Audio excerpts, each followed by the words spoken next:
Halo semuanya, saudaraku. Kali ini saya ada di Pertapan. Bagi orang Kemeranggen tentunya nggak asing dengan yang namanya Pertapan. Saya tepat berada di puncak Pertapan. Bagaimana saya bisa sampai sini? Nanti bisa disimak bagaimana awal perjalanan sampai saya ke puncak ini.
Saya kali ini sendiri. Harusnya saya dengan tim saya atau teman saya, ada Mas Galih, cuman kebetulan sekarang lagi mungkin tidur. Jadi karena sekarang jam 2 kalau tidak salah ya, jam 2-an, saya mencoba naik ke pertapan ini sendiri. Rencananya tadi sih mau mengajak anak, cuman karena pertapan ini tempatnya agak susah. Agak susahnya itu banyak jurang karena batu. Jadi untuk menghindari hal-hal yang tidak saya inginkan, anak saya enggak saya ajak.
Apa sih yang ada di pertapan ini? Bagi orang tua ataupun ya mungkin orang tua saya yang pernah didongengi ataupun diberi cerita oleh orang tuanya, erat kaitannya pertapan ini dengan berdirinya Desa Kemranggen. Di tempat ini ada tempat ataupun batu yang pada zaman dahulu digunakan untuk bertapa. Batu ini sekilas biasa saja, hanya batu kelihatannya kecil, seukuran meja, mungkin agak lebih kecil, nggak lebih besar dari meja zaman sekarang untuk mebel, nggak ada, ya kurang lebih 50 cm persegi. Batu ini dari dulu sampai sekarang masih berdiri dengan kokoh, walaupun kondisinya memang zaman dahulu karena di atas batu ini dulu berdiri pohon, apa namanya ya, pohon bulu, sejenis pohon beringin. Itu dulu pohon ini mengikat batu-batu yang ada di pertapan ini, sehingga batu yang digunakan untuk bertapa ini bisa dibilang agak ke dalam karena ditutupi oleh akar-akar dari pohon bulu ini.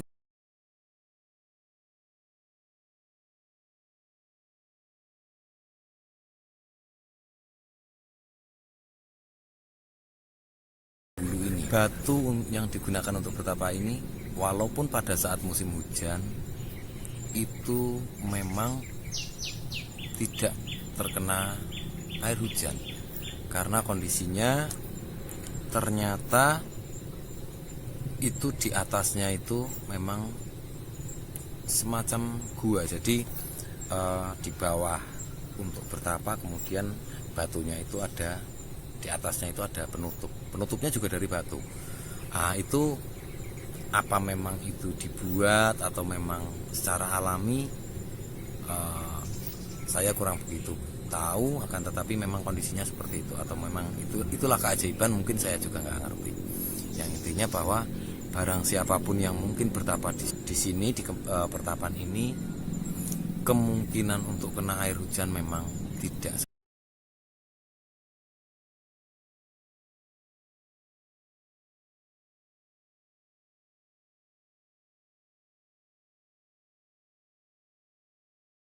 Saya kesini, saya sudah melihat ke bawah karena saya sekarang ada di atas, jadi posisi tempat bertapa itu ada di bawah saya, di bawah sana. Nah, bukan di bawah saya tapi di bawah sana.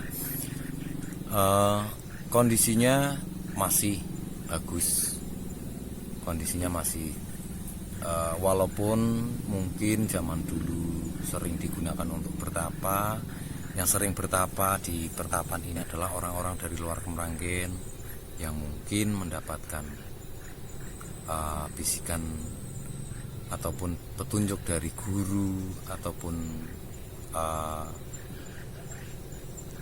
apapun itu, sehingga bisa tahu apa yang namanya pertapan ini, di mana tempat pertapan. Yang menjadi juru kunci itu Pak Sastro, setahu saya, Sastro Parijan. Mungkin tradisi bertapa sekarang sudah jarang, jadi saya sudah nggak pernah mendengar lagi bahwa di pertapan ini masih digunakan untuk bertapa.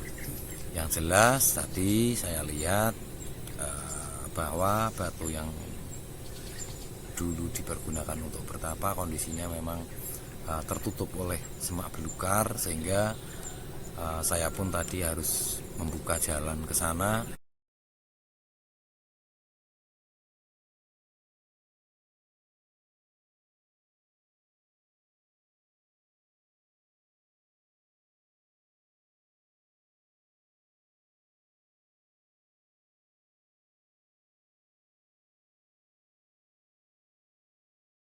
Ketemu karena kondisinya dari begitu saya masuk itu saya bingung, sempat bingung di mana posisinya, padahal dulu itu gampang untuk mencari tempat itu.